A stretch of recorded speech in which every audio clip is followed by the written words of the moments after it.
Hola, ¿qué tal? Muy buenos días, es un gusto saludarles en esta emisión de 12 a las 12, aquí en la sede Ciudad de México de Multiversidad Mundo Real, Edgar Morán, al sur de la capital de la República Mexicana.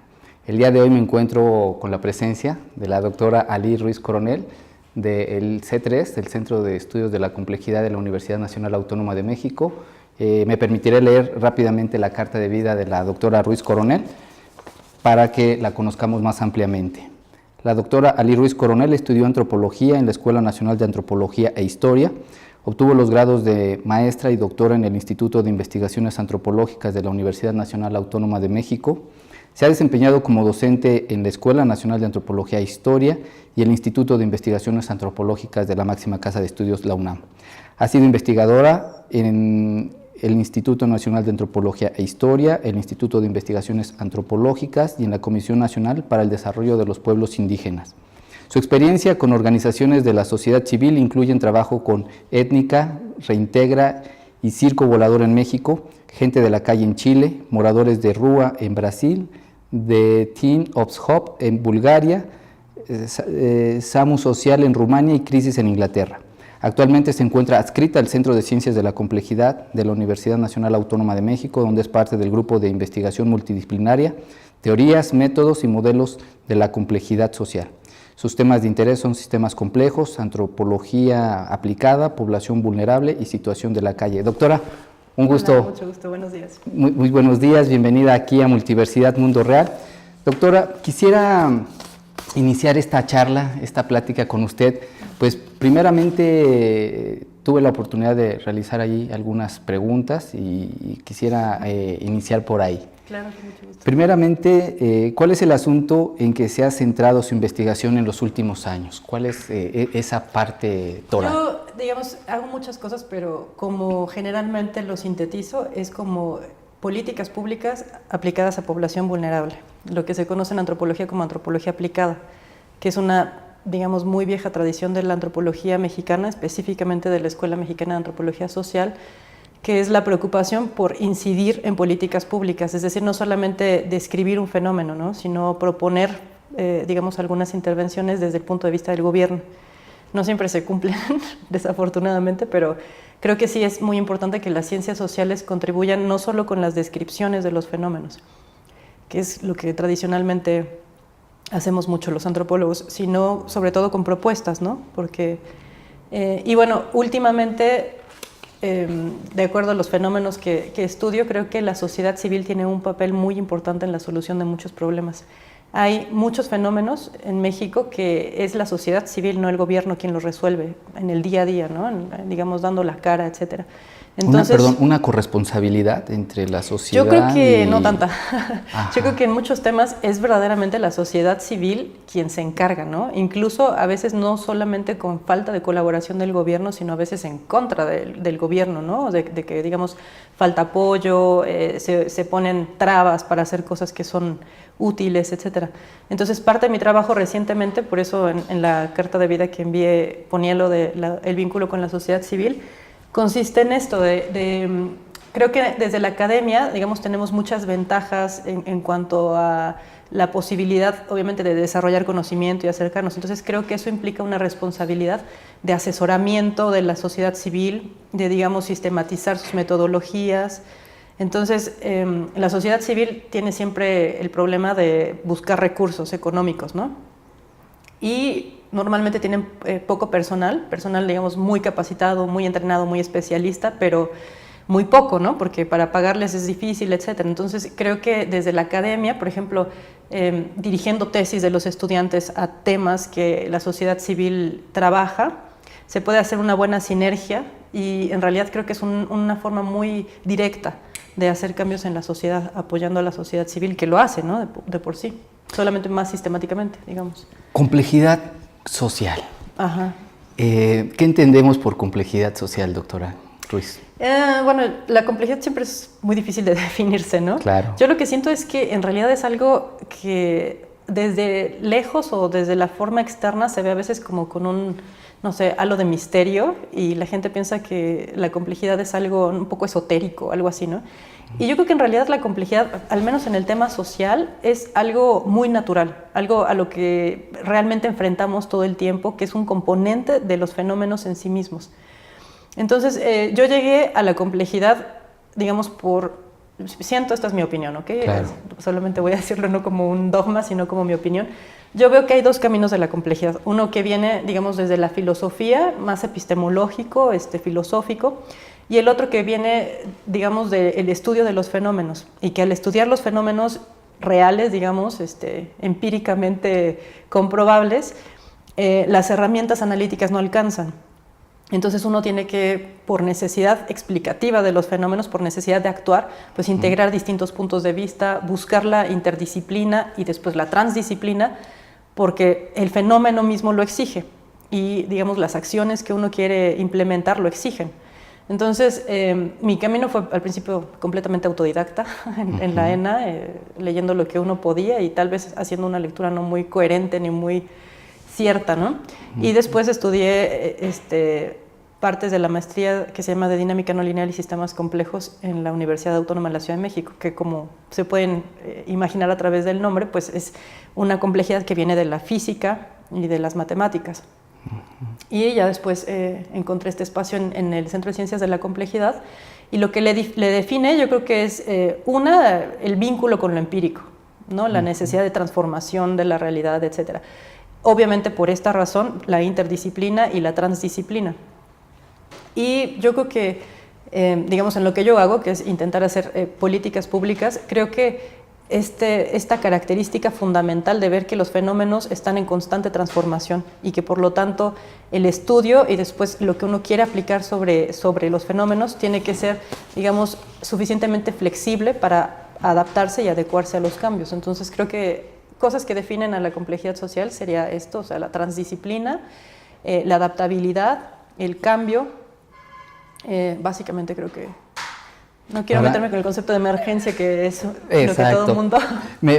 Para las personas que nos siguen a través de los medios sociales, a través de internet, usted mencionaba esto sobre las matemáticas, sobre la física, se han generado incluso críticas, me parece que en ocasiones fundadas, a veces no tanto, sobre si el pensamiento complejo tiene una metodología, qué tan válido es llevarse conceptos de la física hacia la sociología y hacer esta traspolación.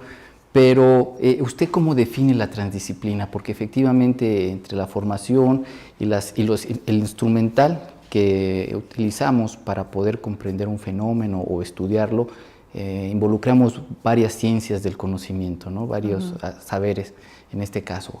¿Cómo entenderíamos la transdisciplina? Yo ubico la transdisciplina otra vez, primero como una necesidad de los fenómenos, ¿no? Por ejemplo, si uno quiere estudiar, no sé, la corrupción en México, que es un tema evidentemente social y evidentemente necesario de estudiar en nuestro país y que debería de captar la atención de los científicos sociales, bueno, hay muchas disciplinas de las que tenemos que echar mano porque el fenómeno mismo dice, ¿no? que necesitas, o sea, tener una perspectiva desde el punto de vista de la economía, desde la cultura, desde la sociología, el derecho. Es decir, el derecho, en fin. Entonces, digamos, el fenómeno mismo va diciendo qué elementos se necesitan, ¿no? Para explicar y también para, digamos, comprender y para proponer acciones.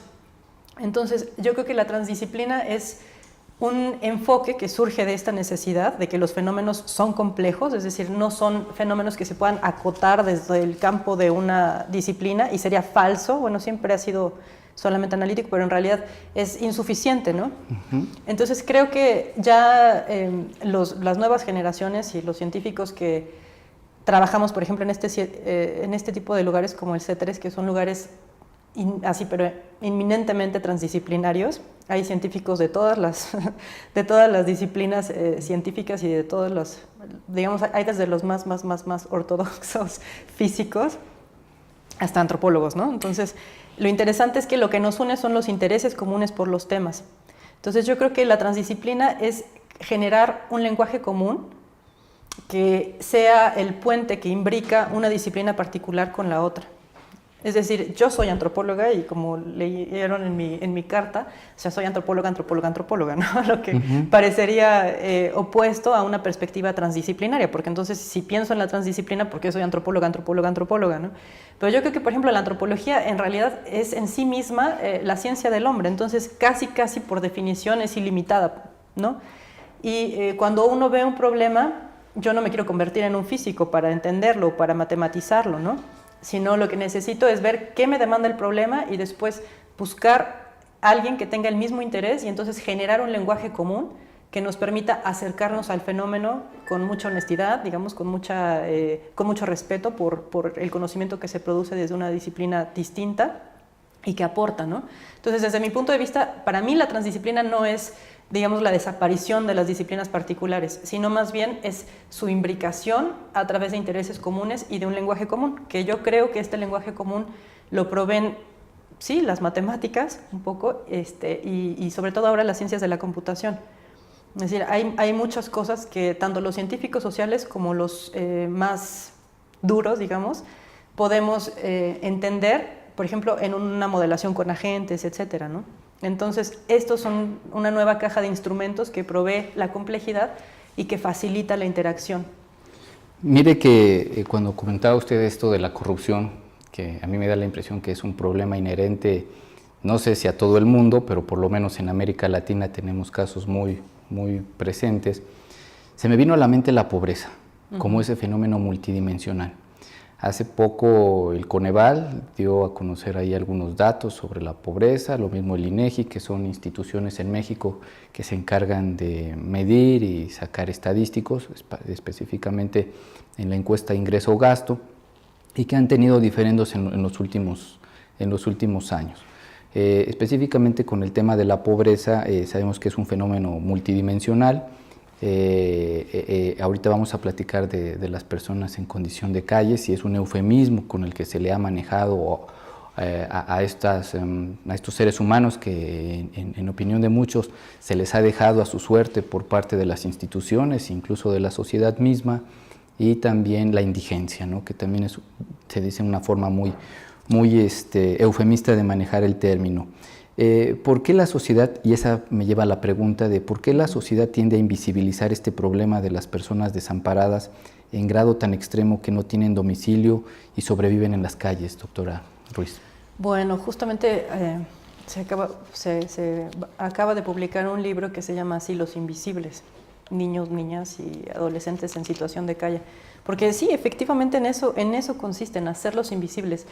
Y bueno, mi explicación evidentemente no agota las explicaciones posibles, pero como yo lo puse, o sea, como yo lo veo, así digamos de una forma sintética, es desde el gobierno por una metodología inadecuada para registrar a las personas. Digamos, cuenta la cantidad de personas que están en situación de calle, así contándolas por medio de un censo. Entonces, bueno, yo doy metodología de la investigación y siempre pienso que si algún alumno yo le digo, a ver, tienes esta población vulnerable que obviamente no quiere exponer su situación porque es una situación lastimosa, humillante, indigna, ¿cómo le haces para digamos, hacer un diagnóstico de su presencia? Si un estudiante me dice, por medio de un censo, lo repruebo, ¿no? O sea, evidentemente ese es el mecanismo más inadecuado. Y yo creo que hay una incomprensión muy grande de que las ciencias sociales son ciencias. Entonces tienen una metodología para acercarse a los fenómenos y sus instrumentos tienen que ser adecuados dependiendo del fenómeno, ¿no? Entonces, por ejemplo, para encontrar las características de una situación, de las situaciones de vida de una población oculta, un censo es completamente incorrecto, ¿no? Las cosas que uno le puede preguntar a alguien que vive en calle y que tiene una vida muy difícil, con muchas cosas, le digo, humillantes, indignas, que no quiere contar, bueno, la forma más incorrecta es llegar y preguntarle, ¿no? Una encuesta. Es decir, es completamente insensible, completamente antiético y además da resultados erróneos, subestima el número de personas. Entonces, por ejemplo, ese yo creo que es el error fundamental desde el gobierno, ¿no? No puedes resolver una situación si ni siquiera la conoces. Y si la quieres conocer por medio de un instrumento incorrecto que da una imagen completamente distorsionada del fenómeno, no lo puedes atender. Entonces, por eso es que son invisibles, porque no hay una metodología correcta desde ese punto de vista para encontrar su situación real. Desde el punto de vista de la sociedad, como yo lo explico, es un poco recurriendo precisamente a la psicología, ¿no? Y a la sociología urbana, que quiere decir la ciudad tiene tantos estímulos para las personas que uno no puede soportarlos. Es decir, si uno interactuara con cada niño que se encuentra en el semáforo y supiera su historia y entonces se conmoviera y se doliera y en la siguiente semáforo que le vengan a limpiar el parabrisas otra vez, pues sería una saturación de estímulos tan grande que la persona pues, no sobrevive, ¿no? Entonces lo que hacemos es bloquear los estímulos.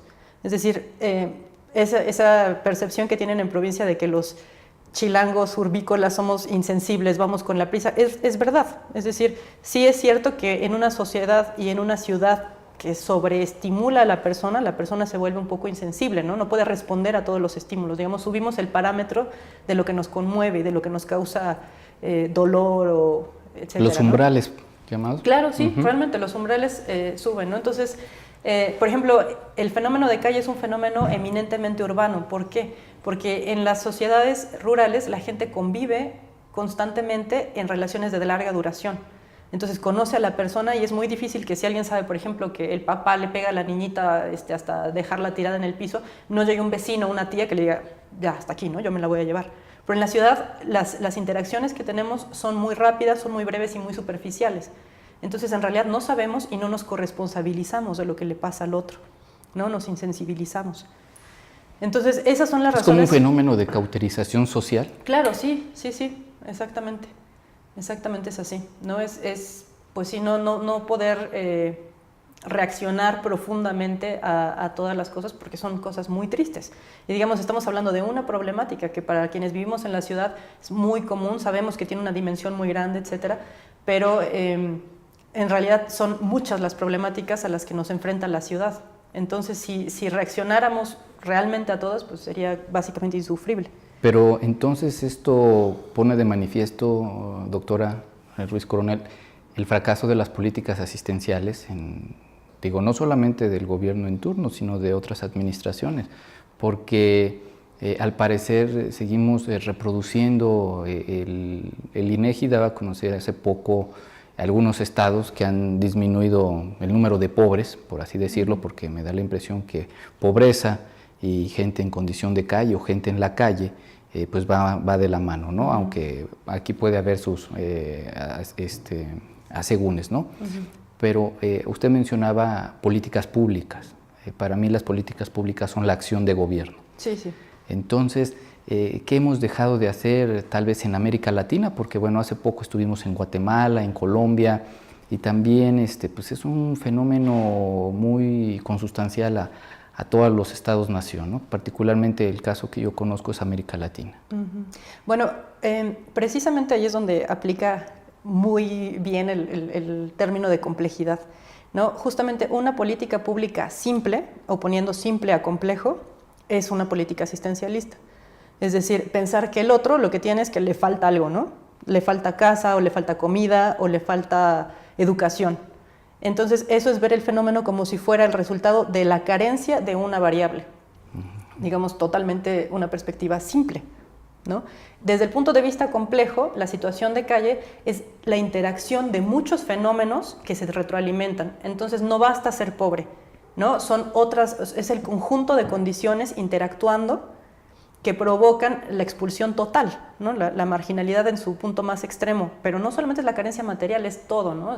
Digamos, es la población que tiene más alto grado de analfabetismo, de adicción, de problemas de discapacidad por el consumo, y no es que una cosa causa la otra, es que interactúan todo el tiempo. Entonces, una propuesta de acción política, desde la política pública, tiene que ser compleja, porque el fenómeno es complejo, ¿no? Entonces, la política pública debe atender a todas estas variables al mismo tiempo.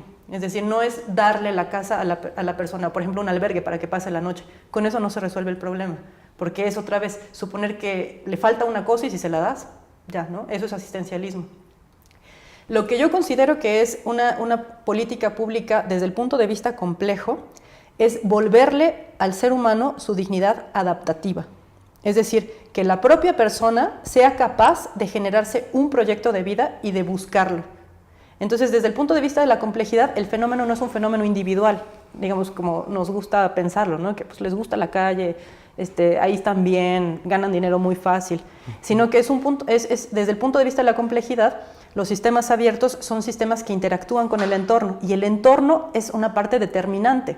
Entonces, en el fenómeno de calle, tanto importa la persona misma como el entorno social y natural en el que vive, y nosotros somos parte de ese entorno. Entonces, una intervención compleja quiere decir quitarle a la persona las trabas que le impiden conseguir su propio proyecto de vida y, al contrario, facilitar las condiciones que le permitirían alcanzarlo. Es decir, digamos, desde el punto de vista complejo, no llega una persona superior, mesiánica, que dice, mira, aquí está una cobija, ¿no? Para que no tengas frío esta noche. Porque eso no puede ser una política pública. Eso es una cosa muy buena interactuando entre individuos, pero eso es una escala, la escala individual. La escala política es una escala superior. Entonces, el funcionario público lo que tiene que hacer es ver por qué esta persona está ahí, cuál es el problema fundamental. Bueno, son varios, ¿no? Entonces, ¿qué condiciones tiene que poner el Estado para que esa persona, porque ella lo decide, alcance un nivel de vida superior, condiciones de vida humanas, digamos, ¿no? Entonces, el punto de vista de la complejidad es más bien actuar desde el entorno, poniendo condiciones para la adaptabilidad de la persona hacia una trayectoria que él considere positiva, ¿no? Es decir, tampoco es que hay recetas de qué es lo bueno para todos, ¿no? Tal vez para una persona, yo por ejemplo conozco uno de los chicos que su sueño dorado es tener una tortería. Entonces, desde un punto de vista, eso parece algo muy simple de alcanzarse. Es más, para algunos proyectos de vida podría verse como un retroceso, porque cada dinámica tiene su propia trayectoria. Entonces los puntos pueden ser atrás o adelante dependiendo de la trayectoria. Pero para él, en las condiciones en las que está, es, digamos, un sueño... un salto cuántico. Sí, exactamente. Y entonces lo que uno hace no es decir, bueno, te regalo la tortería, ¿no? Porque entonces eso es asistencialismo. No, lo que uno dice, a ver, ¿por qué no la puedes conseguir? ¿Qué es lo que te faltaría? Bueno, pues es que, por ejemplo, yo nunca fui a la escuela, ¿no? Bueno, pues mira, este es un curso que se da en esta asociación civil para adultos, para conseguir la primaria, y no importa que estés en condición de calle, ¿no?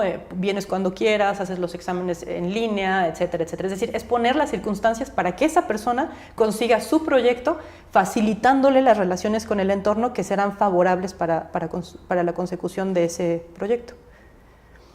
Doctora, en este momento, ¿cuáles son los conceptos más importantes que maneja usted en su investigación, en sus líneas de trabajo?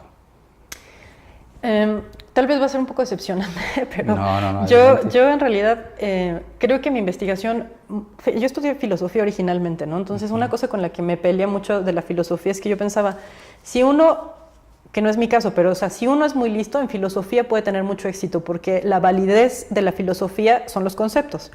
Entonces uno puede inventar lo que quiera y hacer, digamos, que las teorías sean muy sólidas, yo digo de manera sintáctica, ¿no? Es decir, que los conceptos sean muy fuertes entre ellos, etc.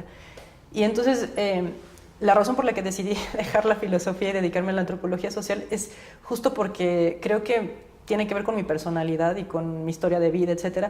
Mi interés más es en aplicar cosas, ¿no? En que las cosas, pues sí, digamos, se vuelvan algo real. O sea, por ejemplo, toda mi educación siempre ha sido educación estatal, entonces yo como que tengo la necesidad constante de regresar al país lo que ha invertido en mí, ¿no? Siempre pienso, bueno, a ver, si una empresa invirtiera en mí, después me exigiría que yo le regrese, ¿no? Claro.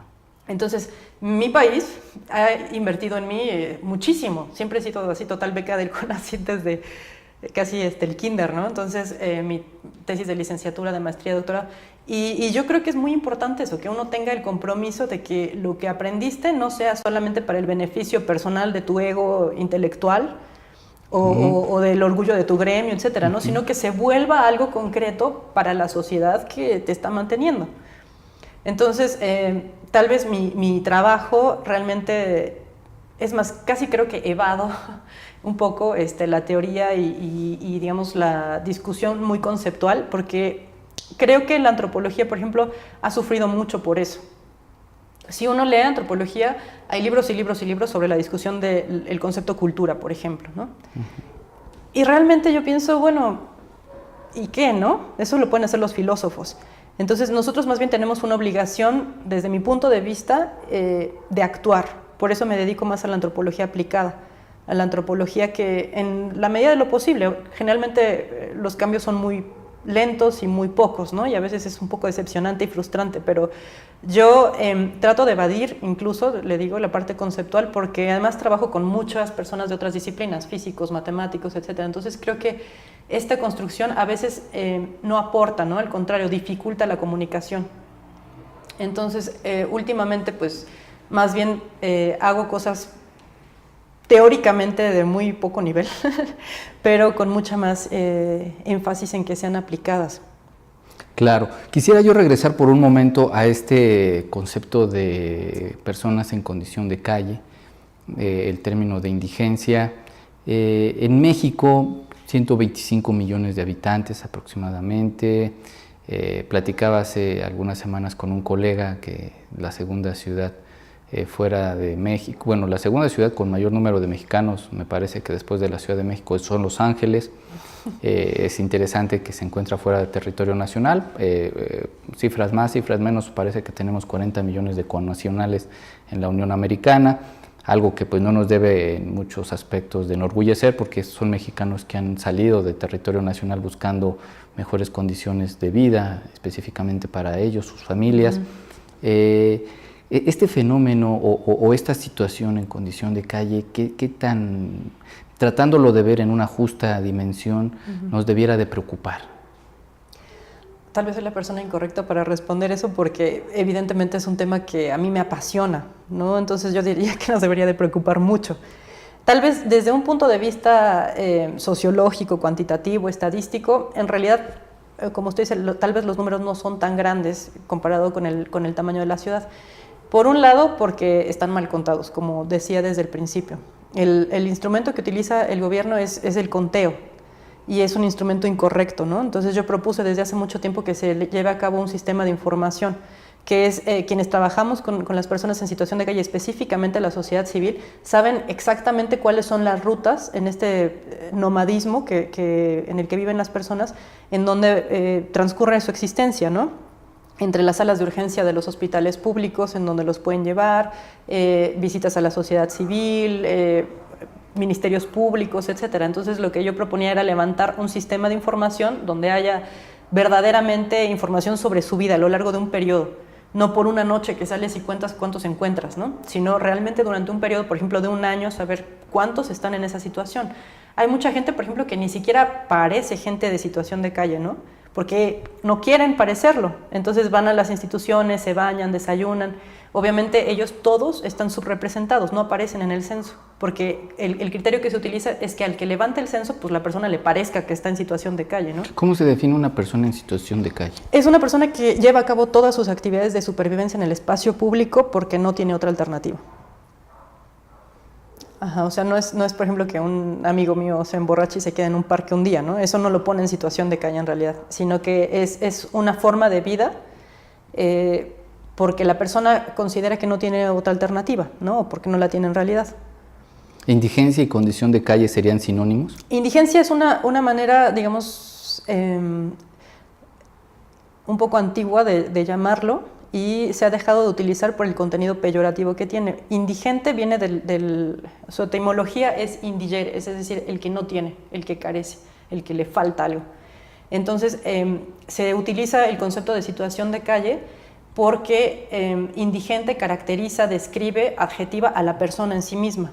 En cambio, situación de calle caracteriza a la situación de la persona.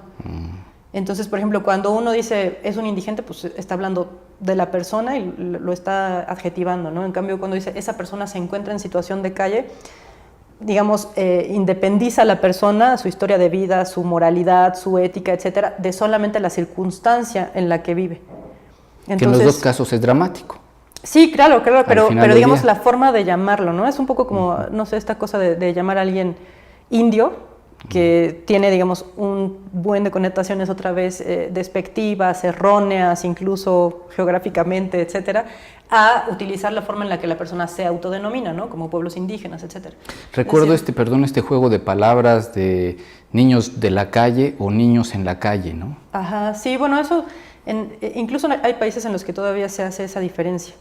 ¿no? Se llama niño así en situación de calle, pues el niño que rompió los vínculos con su familia y que literalmente hace todo, absolutamente todo en la calle, ¿no? Incluso tiene una identidad propia asociada a la calle. Y el niño en la calle quería decir el niño que, por ejemplo, tiene papás, etcétera, pero trabaja en la calle todo el día en un crucero vendiendo chicles o algo. Entonces, en realidad es que no era una distinción innecesaria o superflua, ¿no? Sino que verdaderamente era necesaria casi porque son dos fenómenos sociológicos distintos y la forma de atenderlos y de resolverlos es distinta. Es decir, un niño todavía tiene sus redes y el otro niño no tiene absolutamente nada. Le quiero hacer una pregunta que nada más de pensarla me da un poco de escalofrío, porque no es que sepa la respuesta necesariamente, sin embargo, teniendo a un especialista como usted, quiero planteárselo. ¿Qué tan peligrosa es la calle para los seres humanos? Específicamente Ciudad de México. La verdad, justamente... Sobre todo para vivir en ella, ¿no? Es decir, como dice, la gente que hace... ¿La ciudad es peligrosa para quién? Para las personas, por ejemplo, para un ser humano. Cuando dice, la persona en condición de calle hace todo en la calle. Entonces, pensar uno en el espacio público, en la calle y particularmente en ciudades como esta... creo que la ciudad, así en general, la Ciudad de México, no para todos es peligrosa, ¿no? Yo soy muy chilanga, a mí me encanta la ciudad y yo me meto, o sea, hago trabajo de campo en la colonia Morelos, etcétera, ¿no? La verdad es que a mí me gusta la ciudad y no la siento un espacio peligroso, ni agresivo, ni nada.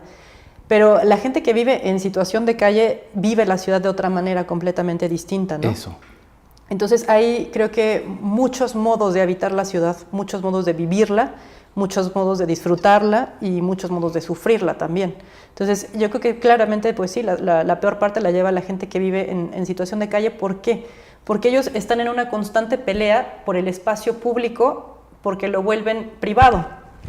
Entonces, digamos, pues sí, una cosa que no se entiende, ¿no? Como el espacio público que nos pertenece a todos, no sé, la Alameda Central, alguna fuente, el Palacio de Bellas Artes, alguien lo vuelve privado, propio, hace ahí su casa, tiene relaciones sexuales, va al baño. No es que hacen algo anormal que los demás no hagamos, lo que pasa es que lo hacen en el espacio público, es decir, hay una mezcla de espacios ahí, ¿no? Nosotros hacemos todo eso en el espacio privado, pero para ellos no hay, entonces ese se vuelve su espacio privado. Entonces hay una relación obviamente violenta con el resto de la sociedad porque ese espacio nos pertenece. Entonces nos sentimos violentados, despojados, cuando alguien lo utiliza para fines privados, ¿no? Entonces es una situación evidentemente de constante conflicto. ¿Existe un rechazo generalizado por la población? No, creo que casi en todos los fenómenos sociales siempre las cosas son muy mezcladas, ¿no? Entonces hay pues desde la gente que se preocupa mucho por ellos y que toma incluso una actitud maternal o paternal, y la gente que, bueno, es así hostilidad en los grados más extremos, ¿no? O sea, es variable, claro, incluso por zonas. ¿Cómo se plantea la cuestión de la ética en una investigación tan delicada que involucra a personas en situación de extrema vulnerabilidad? Yo soy súper cuidadosa con eso, por todas las razones posibles, ¿no? Soy siempre súper cuidadosa en que la gente sepa qué estoy haciendo, por qué lo estoy haciendo, en no transgredir. Incluso yo misma omito muchas veces cosas en las entrevistas, aunque tengo la autorización de ellos para ponerlas, prefiero no, porque siento que exhibe algo muy profundo. Entonces, yo hago trabajo de campo con personas en situación de calle desde hace más o menos 10 años. Empecé trabajando como voluntaria en organizaciones, entonces ni siquiera era un trabajo de campo profesional en realidad, ¿no? Sino que yo tenía y tengo todavía un poco la obsesión de encontrar alguna política pública de prevención, es decir, evitar que la gente llegue a calle, ¿no? Porque a partir de que la gente ya está, bueno, o sea, el daño es muy constante en lo psicológico, en lo humano, ¿no? ¿Estas personas se pueden rescatar? Sí, no, completamente. O sea, hay muchos casos que tienen las organizaciones de la sociedad civil que son muy impresionantes, ¿no? Hay gente que ahora son directores de organizaciones de la sociedad civil que estuvieron en situación de calle en el pasado, ¿no? Hay profesionistas, hay muchos ejemplos. No es fácil, y no es fácil porque, pues, digamos, involucra mucho, mucha humanidad, no sé cómo más decirlo, ¿no? Un compromiso muy profundo de las personas. No es una estrategia profesional, digamos, es una estrategia realmente humanitaria la que funciona. En esto del humanismo, incluso yo lo he visto en algunas instituciones, ¿no? Que precisamente se maneja incluso como lemas institucionales el humanismo, pero luego carecen completamente de esta sensibilidad. Yo le preguntaba sobre la cuestión ética porque, bueno, no sé, usted nos platicará al momento de realizar sus investigaciones, realiza entrevistas, ¿cuáles son los mecanismos o la metodología que usted utiliza para acercarse a estas personas en condición vulnerable? Tal vez voy a hacer mi comercial, pero no, adelante. Yo estudié antropología en realidad porque pienso que lo más asombroso que hay en el universo es el ser humano. Es muy antropocéntrico mi punto de vista tal vez, pero de verdad siempre me conmueve, siempre me asombra y siempre es un objeto de estudio inacabable, ¿no? Es decir, uno mismo se sorprende de uno mismo, de cuánto puede cambiar, de cuánto puede transitar de una forma de ser y de pensar a otra. Entonces, cuando uno ve a los demás es absolutamente impresionante. Y estudié antropología porque siento que es de todas la ciencia más cualitativa. El antropólogo tiene como premisa, digamos, la perla de la antropología es la etnografía. Y la etnografía es lo que le convierte en una ciencia del espíritu, ¿no? Digamos, la idea de la etnografía es que son dos espíritus que conversan. Es decir, yo me acerco a otro ser humano sabiendo que el otro es un ser humano. Y eso me pone en una situación muy vulnerable, porque entonces mi objeto de estudio no es una rana ni es un átomo, es un ser humano que es igual que yo. Entonces, cuando yo me acerco, por ejemplo, y lo investigo, él se acerca también y me investiga. Yo pregunto, él pregunta. Yo respondo, él responde. Es decir, es una relación horizontal entre el investigador y el investigando. Y además es un circuito, ¿no? Después él se convierte en el investigador y yo me convierto en el investigando. Y es una situación constante, donde el objeto de estudio siempre está analizando al investigador, ¿no? Entonces, eso es un reto muy grande. Y de verdad, pues sí, o sea, digamos, el quehacer profesional del antropólogo es algo que tiene que ser muy ético, porque si no puede causar muchísimo daño. Entonces, cuando yo me acerqué, era solamente voluntaria y entonces hacía lo que conocemos como observación participante, ¿no? O sea, es decir, mantenerte, digamos, lo menos intrusivo que se pueda, pero estar ahí. Y ya después de muchos años, pues el acercamiento con las personas en verdad es total, o sea, es decir, es subjetivo, ¿no? Es emocional, es afectivo. Y yo defiendo mucho eso porque creo que no es algo que demerita a las ciencias sociales o a la antropología, el asunto de que uno se vincule emocionalmente a su causa, ¿no? Creo que en realidad es lo contrario. Es decir, te da muchísima fortaleza, hay veces, ¿no? que como decía, te frustras, que dices, a ver, pero si acabo de demostrar con todos los argumentos racionales que esto no va, ¿por qué va, no? Y te frustras y hay veces que dices, ay, ¿para qué estoy haciendo esto, no? O sea, mejor voy a ponerme a hacer papers para el CONACYT y, no sé, darle gusto al SNI y cosas así. Pero entonces en mi cabeza no está el SNI o está el CONACYT, en mi cabeza están los chavos que yo conozco, con los que convivo, que me regalan un atole, ¿no? Y entonces yo digo, no, tengo que luchar por esto, porque no es justo que mientras esté la lluvia ahí afuera, yo esté en el coche llegando enojada porque hay tráfico, pero no me estoy mojando, ¿no? Y ellos tienen que dormir ahí en calles que se inundaron, estar buscando en dónde bañarse, cómo cambiarse la ropa, con hipotermia, porque llevan días con la ropa mojada. Bajo estos pasos a desnivel de los puentes también he visto personas. Sí. O sea, es que ellos viven en condiciones muy extremas y además en lugares muy aislados, porque es donde la policía tiene menos posibilidades de quitarlos, ¿no? Pero obviamente tiene la contraparte de que son fácilmente inundables, a veces se prenden, como consumen solvente, por ejemplo, y el material con el que construyen sus casitas es inflamable, se prenden fácilmente, en fin, es decir, son muchas circunstancias. Y por eso pienso que esta cosa de involucrarse emocionalmente funciona mucho, ¿no? Es algo muy bueno. Tengo aquí una pregunta que, bueno, ya en parte me la respondió, la quiero dejar para un momento un poco más adelante. Hace algunos años, algunos investigadores aquí en México, precisamente por el tema de la inseguridad pública, trataron como de mapear, discúlpeme la expresión, como de cartografiar una especie de guía roji de la inseguridad. En el caso de las personas en condición de calle, ¿tenemos algunas concentraciones o los tenemos ubicados por sectores, por áreas, donde se congregan, donde encontramos este fenómeno de manera más recurrente? Sí, sí, o sea, sí hay lo que se llaman puntos de concentración. Incluyen puntos de pernocta, que es donde la gente duerme, y puntos de trabajo, que es donde trabajan, valga la redundancia, ¿no? Es decir, semáforos, etcétera, el metro. Pero también hay población que se quiere alejar de eso. No sé exactamente a qué se deba, eso todavía no lo he abordado así profundamente, pero yo he visto que las personas, conforme aumenta su edad, tratan de desvincularse de los grupos. En cambio, los niños, por ejemplo, al contrario, ¿no? Se juntan entre ellos. Seguramente es una cosa defensiva también y de identidad. Pero hay las personas solitarias. De hecho, cuando llegaba aquí, había una persona aquí en la calle Cerrada, ¿no? Que estaba tomando su anís para el frío, etcétera. Entonces, hay los dos fenómenos. Hay el que quiere aislarse y buscar las calles más remotas en donde no lo encuentren, y quienes se congregan, ¿no? ¿Sería por rasgos de personalidad o por edad cronológica? Yo creo que, la verdad no sé, no me atrevo a dar una respuesta. Solamente puedo decir desde el punto de vista descriptivo que sucede, ¿no? Pero no sé explicativamente por qué. Sí se ha estudiado qué características tienen esos puntos que facilitan la concentración. Entonces, por ejemplo, una característica fundamental es que son zonas donde se presenta el comercio ambulante, porque ellos tienen que sobrevivir al día, ¿no? Entonces, si uno no tiene identificación, está sucio, es adicto, huele a solvente, tiene la ropa sucia, pues no encuentra trabajo fácilmente. En cambio, con los comerciantes que hacen comercio ambulante, como están ya un poquito en esta orilla de la clandestinidad, la distancia social es muy corta. Entonces, ellos les dan trabajo, por ejemplo, armando puestos, desarmando puestos, cargando cosas, haciendo recados. Entonces, digamos, la presencia de comercio ambulante facilita la supervivencia en situación de calle por estas razones, ¿no?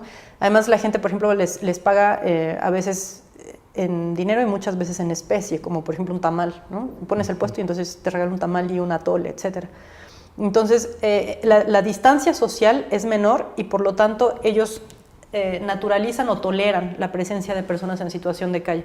O sea, si hay alguien en Polanco, afuera de una tienda, no sé, Versace, inmediatamente llaman a la policía y dicen que lo quiten, ¿no? Y el policía lo quita. Es como mal visto, ¿no? Claro, en cambio hay zonas en las que es tolerado, ¿no? Por ejemplo, estas zonas que usted menciona, donde hay más concentración, es tolerado e incluso naturalizado. Ya se vuelven un poco parte del paisaje urbano y la gente se acostumbra. Entonces, tiene la parte mala de que se acostumbra y de que son, digamos, un referente para los niños, y la parte buena, digamos, de que es gente que es mucho menos agresiva. Sonrío porque trae a mi memoria hace ya algunos años la visita de un jerarca religioso muy importante que su parte de su recorrido enfilaba hacia la Basílica de Guadalupe y bueno, y la autoridad del gobierno del Distrito Federal en aquellos años se encargó de quitar a todas estas personas, entiendo yo, en condición de calle para que no provocara un espectáculo pues poco agradable, ¿no? Y que todo estuviera como que en su lugar y pudiera llevarse a cabo este evento público de la mejor forma, por lo que mencionaba de retirar a una persona en estas condiciones allá en Polanco, que bueno, si lo ubicamos tal vez, bueno, para los que nos siguen, Polanco es una zona de alta plusvalía en la Ciudad de México, donde se encuentra gente de una capacidad económica importante. Y bueno, si los ubicamos en lugares como Iztapalapa, La Merced, que son lugares más, pues más populares, por llamarlos de alguna forma, también ahí sí se podrían encontrar, entiendo que a través de sus actividades podrían encontrar algún medio para sobrevivir, ¿no? Exactamente. Ya sea dinero, alimentos y quién sabe, a lo mejor hasta cierto aprecio por la gente que los llega a emplear, ¿cierto? Sí, de hecho sí sucede. Pues eso que usted mencionó se llama limpieza social, o sea, incluso tiene su categoría y todo, y es muy, muy típico de todo Latinoamérica, ¿no? Otra vez, como usted decía, efectivamente son fenómenos que se parecen en nuestros países, ¿no? Entonces, en el Mundial de Brasil, por ejemplo, fue muy bien documentado este fenómeno, ¿no? Brasil es un caso muy extraño porque ahí en su sociedad se presentan niveles de violencia asustantes. Yo soy muy brasilófila y me gusta muchísimo Brasil, ir a Brasil, y siempre me pregunto cómo es posible que esta gente tan amable y tan carismática pueda llegar a niveles de violencia tan grandes, ¿no? Pero es en Río, por ejemplo, donde la limpieza social se convierte en algo tan violento que lleva al asesinato de los niños incluso. No solamente es que los quitan a moverlos hacia donde no se vean, sino que realmente los matan y los desaparecen, ¿no? Es como una especie de limpieza social. Sí, sí, sí. Por así llamarlo. Sí, así es la categoría. Recuerdo esto de las favelas y que incluso por parte del Estado, que es más dramático, hacen como una especie de refriega y victiman a las personas que, entiendo, las ubican como nocivas por sus actividades, pienso narcotráfico, prostitución, la propia inseguridad, estas llamadas favelas, donde acá en México pues se ha sabido de este tipo de matanzas, ¿no? Por así decirlo. Sí. Querida doctora, con respecto a la investigación, ¿usted califica sus investigaciones como interdisciplinarias o por qué no transdisciplinarias? ¿Cómo las ubica usted? Yo creo que tiene aspectos que son interdisciplinarios y aspectos que son transdisciplinarios. Por ejemplo, cuando hago políticas públicas, eso creo que es interdisciplinario, ¿no? Porque, digamos, lo jurídico permanece como algo jurídico, aunque se nutra de lo antropológico. Sin embargo, creo que sí hay aspectos que son transdisciplinarios.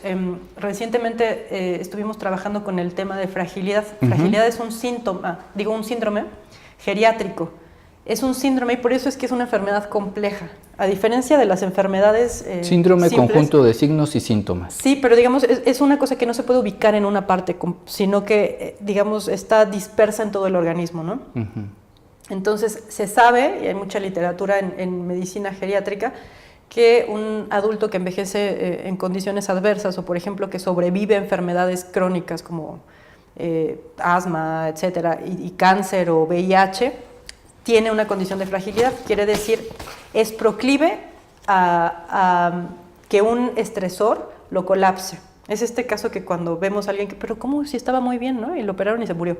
Bueno, no estaba muy bien, se veía muy bien, pero por dentro no estaba muy bien, estaba en una situación de fragilidad y la operación fue un estresor que hizo que colapsara. Entonces, bueno, yo escuché justo en el Centro de Ciencias de la Complejidad una exposición de un compañero que trabaja, es el director de física médica, el doctor Rubén Foción, que está en el Instituto de Ciencias Nucleares, sobre estudios de fragilidad en adultos mayores que tenían diversas condiciones, ¿no? Y cuando yo lo vi, yo pensé, a mí se me hace que los chavos son frágiles, ¿no? Porque, por ejemplo, una cosa por la que mueren muy comúnmente es por atropellamientos. Entonces uno diría, bueno, pues sí, o sea, un atropellamiento claro que te deja mal, pero que te mueras del atropellamiento, eso siempre se me hacía raro, ¿no? Está asociado a que pues ellos consumen y entonces a veces caminan o atraviesan una calle narcotizados, como viven en la vía pública, ¿no? Pero general, o sea, lleva a la muerte, es una cosa muy asociada a la mortalidad. Entonces yo pensé, tal vez son frágiles. Y lo que hemos estado haciendo ahora es medir su fragilidad, que sí son frágiles, o sea, mi hipótesis era correcta, ¿no? Sí se encuentran en una situación de fragilidad. Y eso sí creo que ha sido transdisciplinario, porque no es ni específicamente antropológico, ni es específicamente físico, ni es específicamente médico, sino que es un tema en el que de verdad se llegó a un punto en el que... De convergencia. Exactamente, pero que digamos es un nuevo que está superior a todos los tres, ¿no? O sea, esta cosa de el todo es superior que las partes, efectivamente en este caso... Más allá de las disciplinas. Exactamente, más allá de las disciplinas. Y además es que nos ha exigido a quienes participamos en este proyecto aprender de los demás. Claro. Y aprender cosas que no sabíamos ninguno. Entonces es muy interesante y muy bonito porque... La actividad científica conlleva a veces, cuando uno logra hacerlo, una parte de desarrollo individual, personal, muy grande, ¿no? Entonces, en este proyecto, por ejemplo, creo que todos hemos tenido la satisfacción, de tener que aprender cosas nuevas, tener que estudiar cosas nuevas, tener que aproximarnos a la realidad desde una manera que no era tradicional para nosotros, y la enorme satisfacción de ver que los resultados en verdad benefician a quien uno se acercó originalmente. Siempre es muy grato estar en la presencia de académicos como usted. Ay, y el tiempo vuela. Yo tengo una frase muy elaborada que digo: las arenas del tiempo están en nuestra contra, pero no quiero concluir este diálogo, esta entrevista con usted sin hacerle una siguiente pregunta y un comentario. ¿Recuerda la película de Un Mundo Maravilloso de Luis Estrada? Sí. Que más o menos abordaba Sí. esta problemática, ¿no? De una persona que se encuentra en situación de calle, se hace toda una situación mediática en torno a que se confunden que se quiere suicidar, y el gobierno en la película trata de minimizar el escándalo mediático, el linchamiento mediático con respecto a las autoridades, pero parecería que ya desde ahí, bueno, se ha venido tratando o poner alerta a esta situación, que yo creo que lo más dramático, yo preguntaba por las cifras, pero con que fuera una sola persona es lo suficientemente lamentable para que una sociedad tenga un motivo de reflexión, no solamente los gobiernos en turno, que también son emanados de la propia sociedad, sino uno como sociedad. Yo decía que si había una corresponsabilidad. ¿Las asociaciones civiles han participado para tratar de mitigar o incidir de manera importante en este fenómeno, doctora? Sí, de hecho también el gobierno, ¿no? Sí hay algunas instituciones y ha habido pasos muy favorables, ¿no? Se hizo recientemente, en 2016, el protocolo de intervención interinstitucional con personas en situación de calle. O sea, creo que buena voluntad hay, ¿no? Solo que pasa, hay mucho camino por recorrer. Y en México somos muy afortunados porque hay asociaciones, organizaciones de la sociedad civil con mucha experiencia y con muchísimo profesionalismo, ¿no? Yo parte de mi investigación de doctorado fue estudiar organizaciones de la sociedad civil en el mundo, no solo en México, casos exitosos y casos no exitosos, etc. Y de verdad, yo podría ser muy crítica, pero no tengo razones para hacerlo. En México, claro que hay cosas por hacer, pero hay muy buenas instituciones, muy comprometidas, muy profesionales, con mucho acercamiento a la academia, en fin, yo creo que es muy loable su actividad. Doctora Ruiz Coronel, a partir de los resultados de sus investigaciones, ¿qué mensaje podría enviar a los ciudadanos y a los profesionales dentro de ellos? Uy, qué difícil. Yo creo, ¿de mi tema o así? De su trabajo, de lo que ha venido abordando, de una reflexión, una manera de conclusión. Digo, yo sé que es difícil concluir. Sí. No, bueno, mira, hay una cosa que sí es un poco mi mantra, tal vez en el punto de vista académico.